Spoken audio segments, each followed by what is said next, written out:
Hey guys, welcome to today's podcast. We're going to be talking about something called deconstruction and reconstruction.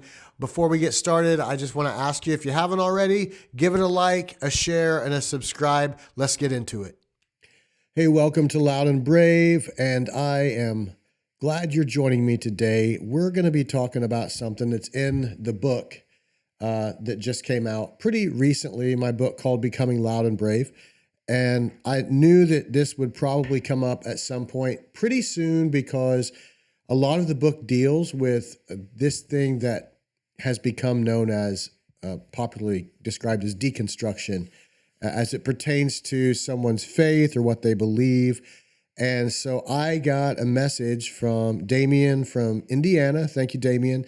And Damien sent me two questions that he asked if I would answer on the podcast. And so for those of you that don't know or aren't familiar with the term deconstruction, it's a term that is used to describe sort of when someone comes to a place in their faith journey, in their life. It's usually as an adult, sometimes as late teens, depending on how early they've been exposed to Christianity, where they start questioning some things that they've been taught, things that they've believed and held to be sacred or true for most or all of their faith journey. And they begin to sort of deconstruct that, question it, and think critically about it, to answer the questions, not just what I believe, but why do I believe these things? In my experience in the church growing up, there wasn't a lot of why. There was a lot of what. This is what we believe. This is what we don't believe. This is what we stand for. This is what we stand against. There wasn't a whole lot of, at least I wasn't perceiving a whole lot of why we believe this. And so deconstruction is really that process, that part of our journey where we begin asking why, and we start thinking critically about the things that we believe. And a lot of times during that deconstruction time, we start to set aside some things as we ask the question why. For me anyway, as if you read the book, and I hope you do, you can get it on Amazon on Kindle or soft or hardback copies. You'll see that there were some things that as I went through this process, I decided, after trying to answer the questions why and coming up short, frankly, of what I felt like were valid reasons to continue to believe some of those things, that I set them aside. And that can be scary and painful. I've talked to a lot of people. I've got friends and family who are either in this process or have gone through this process. I think to some degree, we probably, if we're doing it right, we never stop this process, because we need to always be thinking critically and seeking to grow. And I think it really is part of growth. I think one of the sad things about some people's aversion to deconstruction is that it stifles spiritual growth. It stifles emotional growth. It stifles your growth as a person if you don't do it, if you're afraid of it. And I understand the fear of it, because for a lot of people, especially if it starts later in life, I've known people that really began that process in their 40s, 50s, even in their 60s, and it's terrifying for them because they think, I've believed this thing my whole life. If I decide I don't believe it now, what does that mean about all the choices I've made that relate to this? And we have to wrestle with those questions, but the alternative to not wrestling with them is that we don't grow.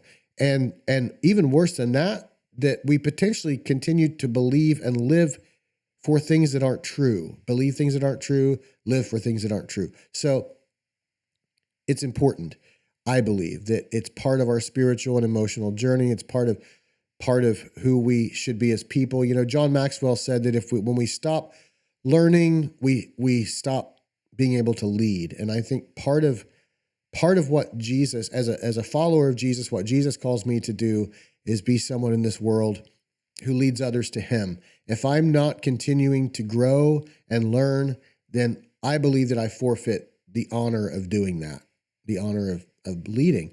So I encourage you If this is a new concept for you, and I know it is for some, and if it's a scary concept for you, just know that you're not alone in being intimidated or even afraid of it.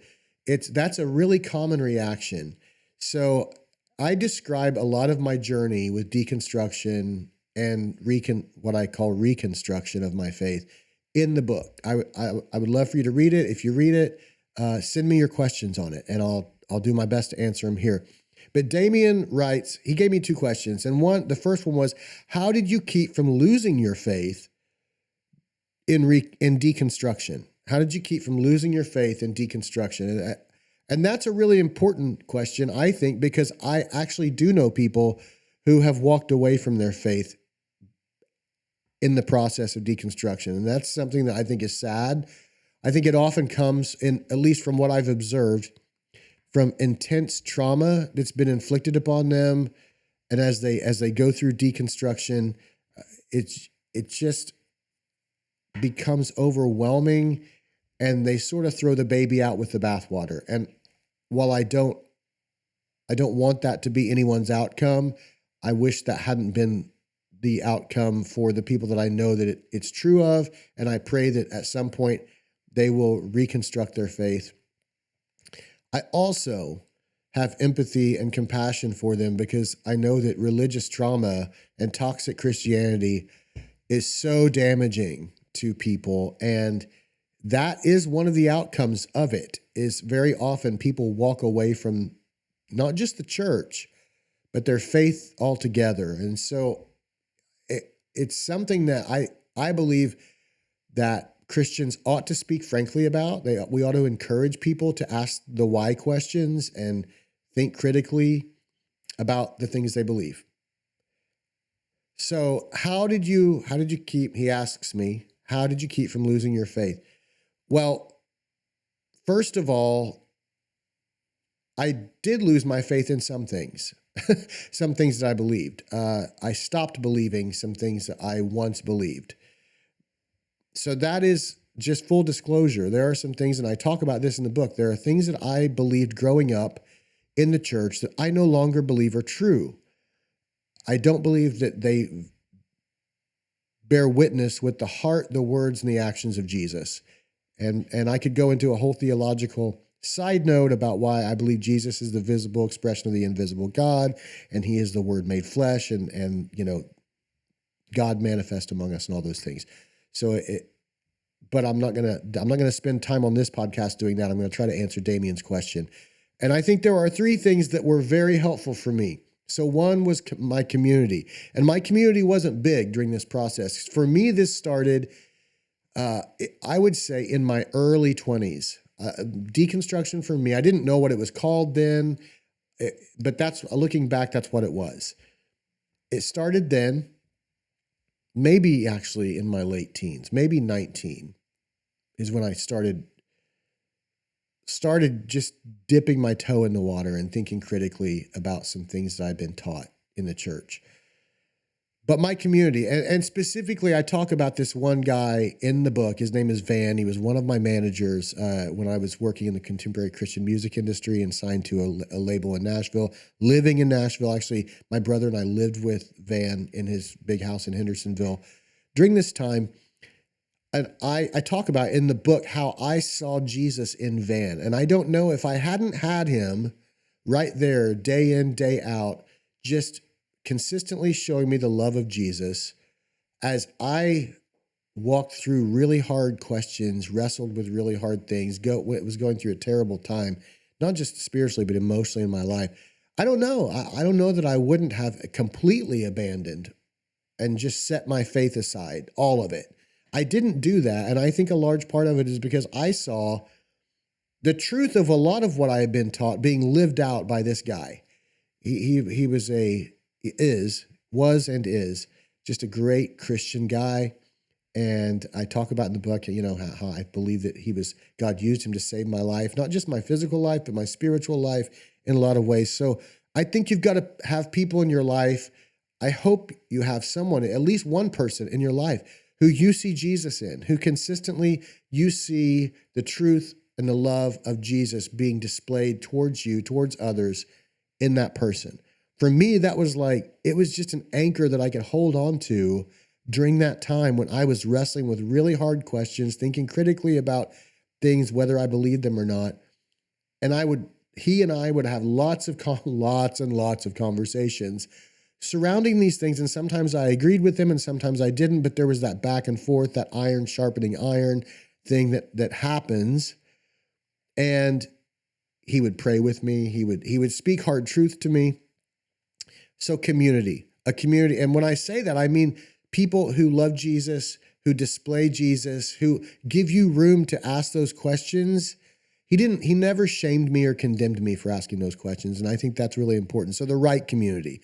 When I say community, I mean this kind of community that's compassionate, empathetic, displaying the love of Jesus and willing to walk with you through that journey of deconstruction without shaming or condemning you, and giving the Holy Spirit time to do the work that he wants to do in the time that he wants to do it in you.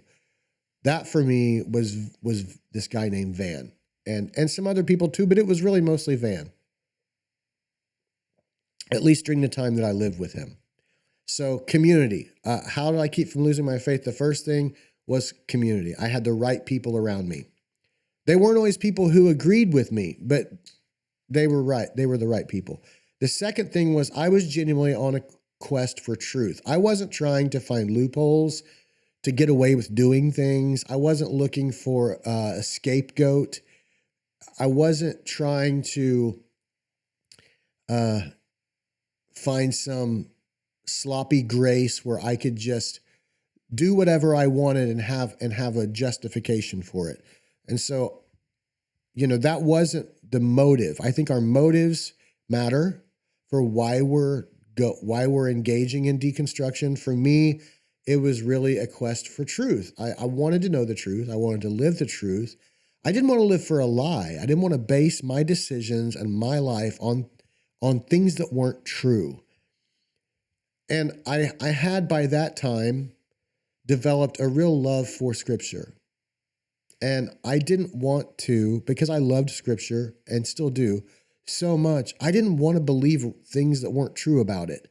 I didn't want to misrepresent it either in my own life or to myself, sort of in the way that I governed myself in my own life, or in the things that I said to others or influenced others with. So for me, the motive was some of these things that I've been taught don't resonate as true. I want to know the truth. I don't want to live a lie. I don't want to live deceived. I don't want to base myself on something, my life on something that's not true. Jesus said, you'll know the truth and the truth will make you free. I didn't feel free at that time. And I'm not talking about free to do whatever I want. I'm talking about I felt like I was in some sort of bondage. And a lot of that bondage was because I had been taught some things that weren't true. And it was, this kind of legalism and really just some misunderstandings of Scripture and things like that. So motives matter, community, motives. And the third thing for me, and this is, if you ask anyone who's gone through deconstruction, they may have three different answers as what they think are the three most important things. These were, as I thought about this, Damien, these were the three things that seemed to be at the top for me. And the third one was I read a lot. I read a lot back then. I still read a lot. I've always had a curious mind, and I'm willing to listen to other perspectives. And for me, that was so helpful, and it was so part and parcel of the whole process. Was I was constantly researching, constantly reading, constantly looking. And this was really before Google existed, but it certainly wasn't what it is now. So you had to work a lot harder. We actually went to real bookstores, Barnes and Noble and things like that. And we looked for books. I looked for books. I would talk to other theologians and pastors and even people who weren't Christians and say, what books are you reading? Surrounding these issues that I was wrestling with. And I hear people say, I don't like to read. That's not me.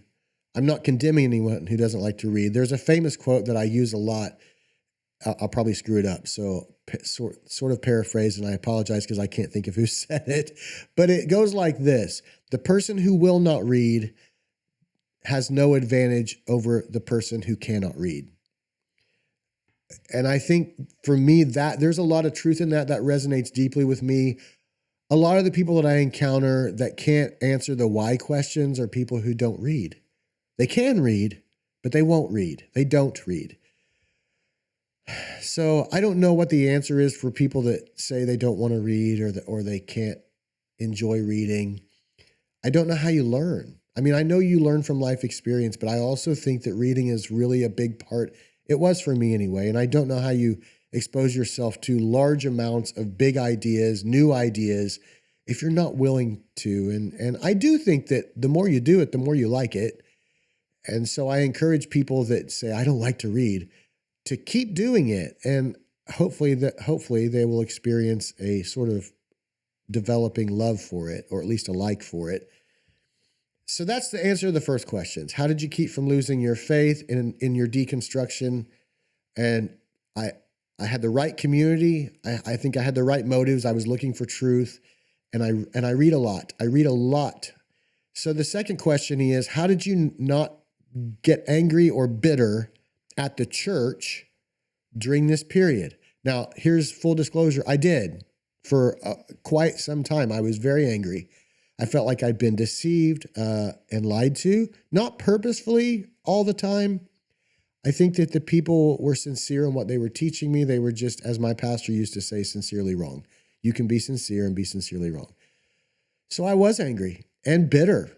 Honestly, looking back, I was bitter.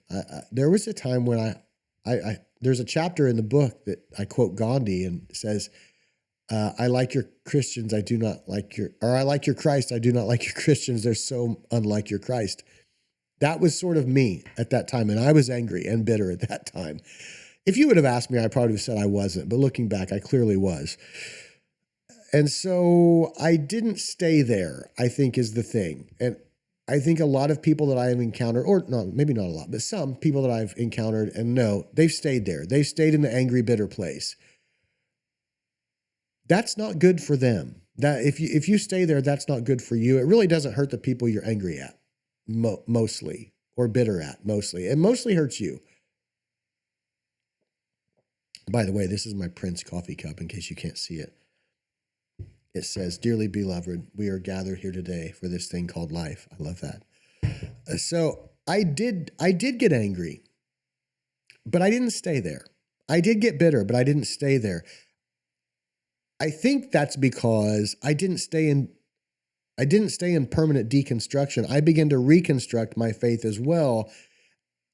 And as I did that, I slowly got compassion for the people who I was angry with. There's a story in the book. I know I'm referencing the book a lot, but these are questions about the book and about things I write in the book. So there's a story in the book where it takes place when I was signed to Curb Records and I was on tour with my band, The Altered.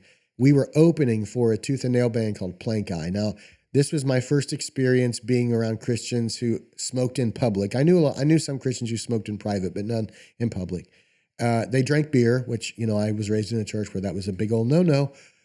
And they said what would commonly be referred to as cuss words or swear words. Now, whatever. You may have your own opinion about that, but for me, that was those were all three like cardinal sins growing up as in the church I grew up in. And there's a story in the book where I tell the story of we were in Texas. There was a big ice storm. The gig got canceled. We went to a restaurant and the guys in Plank Eye all ordered some like beers, right? And so we're sitting around, we're eating dinner, and they order 2 or 3 more rounds of beers. And I look around, there's like all these beers on the table. And none of the guys in the band that I was in were doing that. And then the pastor and youth pastor from the church that we were supposed to play at walk in. And in the story, I talk about how secretly, privately, I didn't say it out loud, but in my mind, I was like sort of smugly hoping that the guys in the other band were feeling ashamed, which is so ugly. And I'm so embarrassed about that and ashamed of that. I wouldn't be that way now. But it was just self-righteousness.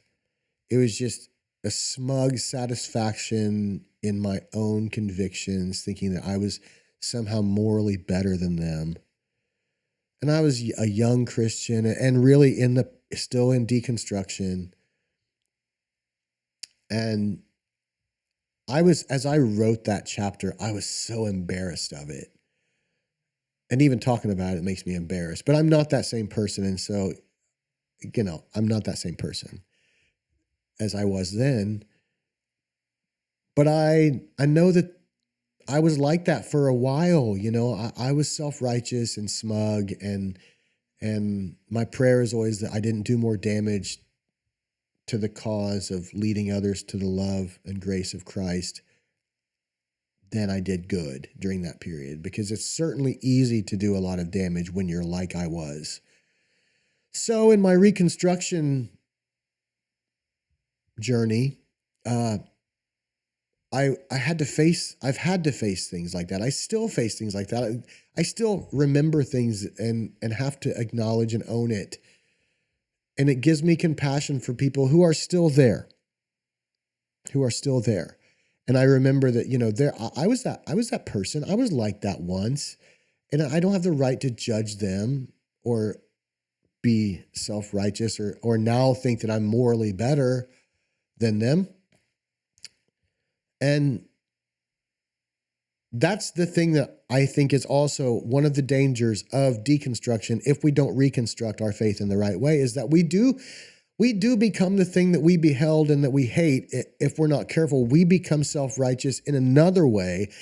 We become smug and satisfied with our own morality in another way, where we're looking down at others and thinking, gosh, you're just not as smart or as good or as moral as I am because you're this way and I'm not. Even though I used to be that way, we can quickly forget that there, but for the grace of God, go I, and was I at one time.